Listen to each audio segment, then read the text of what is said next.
Help me hit 7,000 subscribers. Support the video with a like and share your thoughts in the comments. I read everyone, thank you. I never imagined a single evening could change the way I saw my marriage, but the night of Beckett's company party did exactly that. Looking back, I can still feel the warmth of the champagne glass in my hand, the steady hum of conversation, and the way my confidence grew a little too bold with each compliment thrown my way. I walked into that event proudly, believing I was the charming, witty half of our marriage, the one who kept things lively. I never expected to walk out feeling like the ground beneath me had cracked wide open. Beckett and I had been married 7 years, and somewhere along the way, I started believing I was the one carrying our social life. He was quiet, thoughtful, the kind of man who observed more than he spoke. I always teased him about it, sometimes gently, sometimes not so gently. That night, though, I didn't just tease, I performed. The event was held in a gorgeous glass-paneled hall overlooking the river. His company had gone all out. String lights woven through tall plants, soft jazz in the background, clusters of people laughing with drinks in hand. I felt radiant walking in, wearing a satin emerald dress that hugged my waist just right. Beckett squeezed my shoulder gently, almost like a thank you for coming. He looked handsome, simple navy suit, hair slightly tousled, soft smile. But I barely paid attention. I was too focused on the applause I expected to receive from everyone else. We joined a circle of his co-workers. Jensen, always grinning. Tessa, the stylish marketing girl who could make even silence seem glamorous. And a few others whose names I always forgot. I loved their reactions to me. I liked feeling like the interesting one, the funny one. And maybe deep down I liked knowing Beckett admired me for it. Only this time, I didn't notice that admiration was gone. It started when someone asked how Beckett was adjusting to his recent promotion. Before he could answer, I jumped in with a laugh. "Oh, you know Beckett," I joked. "He'd rather read a manual than celebrate anything."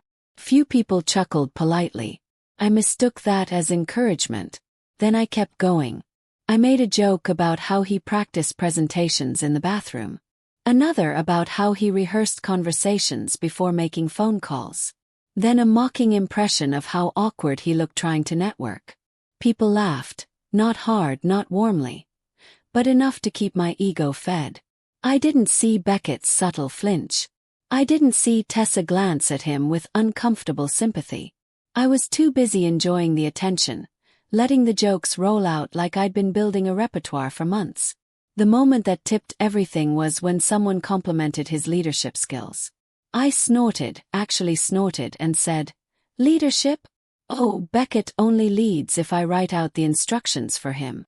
The group fell silent for half a second before forcing out awkward chuckles. That's when I finally looked at him. His expression wasn't angry. It wasn't sad. It was hollow, like someone had quietly taken the light out of him. I should have stopped. I should have apologized. Instead, I laughed again, patting his arm like he was being sensitive. And that's when he gently took a step back from me.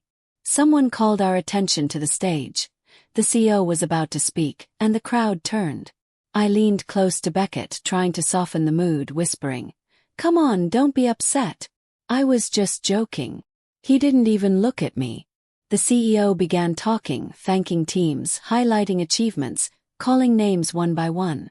Beckett's division was praised for exceptional performance on a major project. And then the CEO said something that made my stomach drop, though I didn't yet understand why. And of course, none of this would have been possible without the analytical work of one person in particular. Someone who stepped up in ways we didn't expect. People turned toward my husband. "Beckett Hale, would you come up?" I clapped, loudly, expecting him to smile, maybe tease me later for embarrassing him. He stood, straightened his jacket, and walked toward the stage with a calm I didn't recognize. Something was different. Something was building. And then he took the microphone. The moment his eyes met mine across the room, I felt something inside me shift, like the air had thickened, like he wasn't just accepting an award. He was preparing to reveal something. Something I had never expected. Something that would leave me speechless, exposed, and devastated. Beckett stood under the soft stage lights, holding the microphone with a steadiness I'd rarely seen in him. He wasn't nervous. He wasn't timid. He looked composed, quietly powerful in a way that made something cold slide down my spine. "Thank you," he began, voice smooth, carrying easily across the hall. "This project was a challenge. A lot of late nights, a lot of pressure. But it taught me something important, something I didn't expect to learn at a workplace event." Small laughter rippled through the room. I folded my arms, waiting for him to do what he always did. Downplay himself, redirect praise, act like the shy, sweet husband everyone expected. But he didn't. Instead, he looked straight at me. "Most people think I'm quiet because I'm unsure of myself," he said. "Or maybe because I don't enjoy attention." His eyes were steady, unreadable. "The truth is, I've always believed respect doesn't need to be loud. It just needs to be consistent." Tessa shifted uncomfortably beside me. Jensen looked between the two of us, sensing something unfolding. "For years," Beckett continued, "I thought being the quiet one made me less valuable. I thought my worth depended on how well I performed for others, at work, at home." His pause lingered in the air like a held breath. "Until recently, I realized I was wrong." A murmur moved through the crowd. This wasn't the speech anyone expected. "I realized that the way someone treats you in public says more about them than it does about you." Heat burned under my skin. My fingers tightened around my champagne glass. I knew. God, I knew this was about me. People around us were starting to notice too.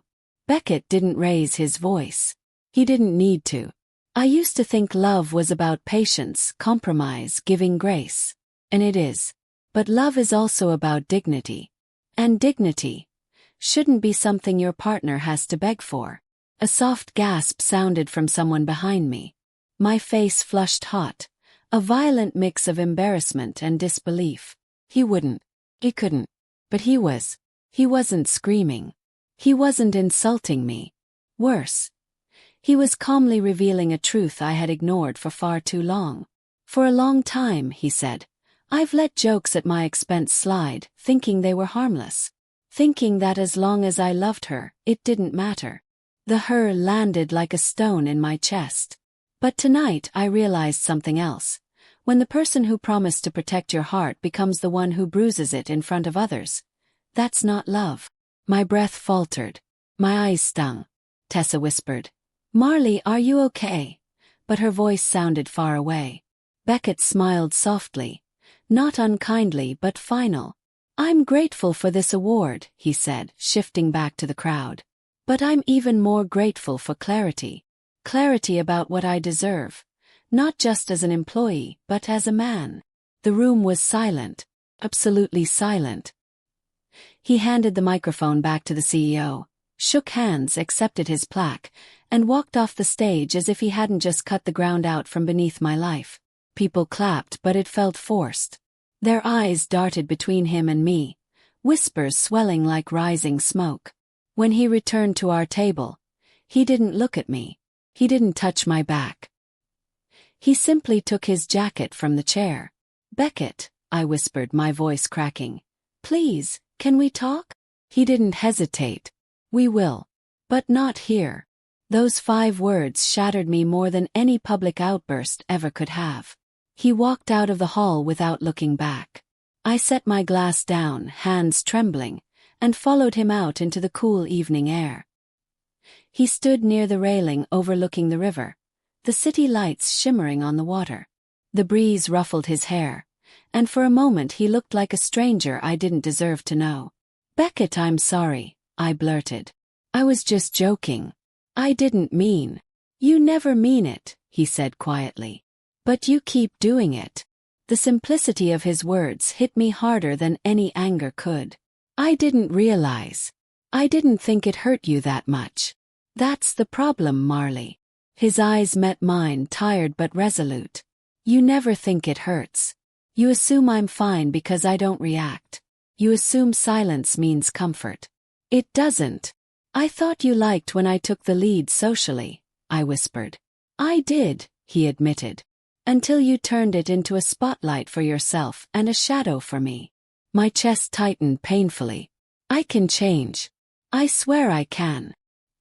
He looked down, exhaled slowly, then lifted his gaze back to mine. Steady, heartbreaking. I believe people can change, he said. But I also believe people show you who they are when they think no one's watching. Tonight, you showed me. I felt the tears fall before I even realized I was crying. Beckett, I don't want to lose you. I don't want to lose myself either, he said gently. Those words broke something inside me. He slipped his hands into his pockets, stepping back just slightly. Not enough to be cold, but enough to draw a line. We'll talk tomorrow. And we'll figure out what comes next. But tonight, I need distance. I watched him walk away. Not angrily, not dramatically, but with the quiet, steady dignity I had mocked without understanding. And in that moment, the truth settled heavy and undeniable in my chest. I didn't just humiliate him that night. I exposed myself. And the devastation I felt wasn't because of what he'd said. It was because, for the first time, he was finally choosing himself over me.